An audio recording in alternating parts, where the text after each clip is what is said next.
Alhamdulillahirrahmanirrahim. Pada kesempatan ini terima kasih pada teman-teman yang sudah hadir.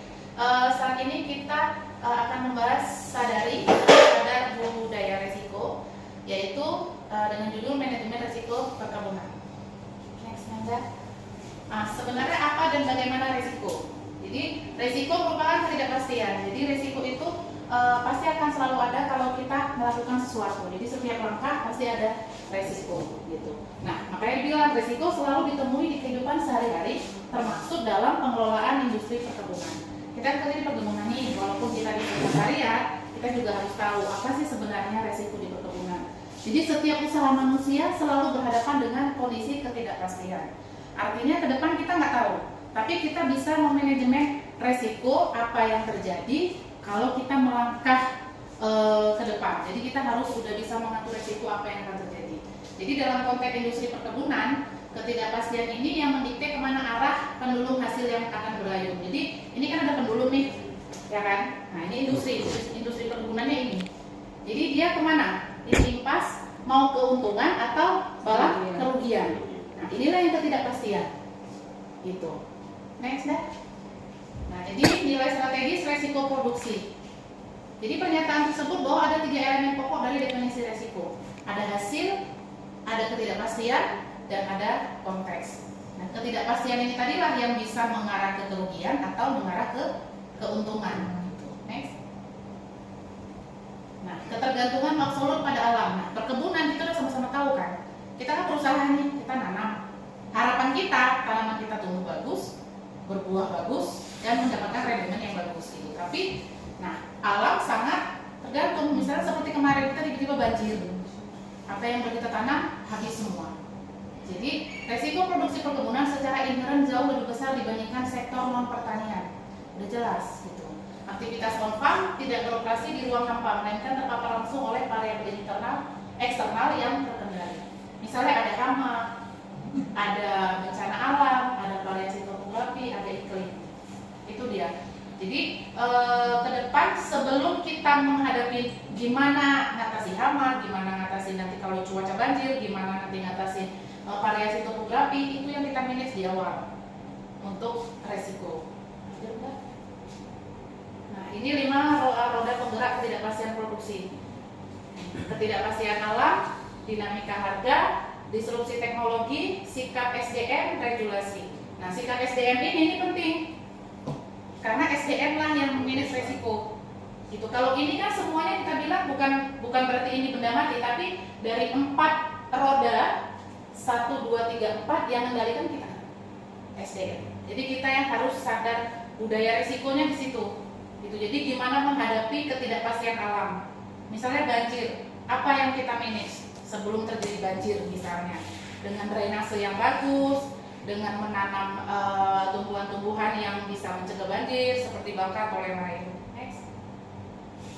Nah, ini ancaman biologis yang mengerus potensial hasil produksi. Ada komposisi tanaman tua dan ada ledakan populasi hama. Ledakan populasi hama ini juga resiko. Kita kadang nggak tahu tiba-tiba ada hama yang menyerang gitu. Bisa macam-macam hamanya. Bisa serangga, bisa benalu atau apapun itu. Next. Nah ini ilusi teknologi. Ketika alat baru justru menciptakan bahaya baru. Nah kurangnya penguasaan teknis, pelanggaran protokol K3. Kalau K3 ini keselamatan dan kesehatan kerja ini kan harus. Nah kalau kurangnya pengawasan teknis, biasanya kita seperti agrokimia dan mekanisasi. Mekanisasi itu kan modern. Tapi karena kita nggak menguasai teknis itu bisa menjadi resiko. Next. Ini kesenjangan strategis dalam perencanaan tahunan perusahaan. Manajemen hanya merencanakan input produksi secara kuantitatif, namun gagal melakukan pemilihan strategis antara faktor input yang menurunkan risiko dengan faktor input yang justru meningkatkan risiko. Karena kita gini, kita di perusahaan kadang kan kita nggak sadar bahwa apa yang kita lakukan itu malah meningkatkan risiko. Itu sebenarnya harusnya kita merendahkan risiko, karena risiko itu ujungnya pasti ke kerugian. Lanjut. Ini membedah anatomi input, pengurangan dan peningkatan resiko. Jadi risk reducing itu faktor pengurang. Keputusan atau kondisi input secara aktif meredam ketidakpastian dan mengamankan potensi produksi biologis. Nah kalau risk industri faktor peningkat. Jadi penggunaan input atau pembiaran kondisi lapangan yang secara langsung memperbesar. Nah, ini kadang kita nggak ini, masuknya bisa, kita nggak itu ini yang tadi saya bilang, kita nggak sadar bahwa inputan kita itu malah meningkatkan input apa risiko, kita nggak sadar. Makanya disinilah perlu. Jadi sadar budaya risiko ini merupakan salah satu program dari culture monitoring. Jadi merubah budaya perusahaan bahwa seluruh enterprise Nusantara harus paham risiko. Next. Ini input agronomi dan kondisi tanaman. Nanti kita bisa beda sendiri. Lanjut. Nah, mesin manajemen risiko. Yang pertama, 3 langkah mengamankan operasional. Inventarisasi menyeluruh. Itu maksudnya memetakan seluruh potensi penyebab risiko. Jadi kita petakan dulu. Kira-kira risiko apa yang akan terjadi, kita petakan dulu. Kondisi regional, kualitas tanah, dan iklim spesifik. Yang kedua, klasifikasi akurat. Memisahkan variabel operasional secara tegas ke dalam keranjang risk reducing atau keranjang ini maksudnya kita pisahkan tadi. Mana yang mengurangi risiko, mana yang meningkatkan risiko. Yang ketiga, intervensi taktis.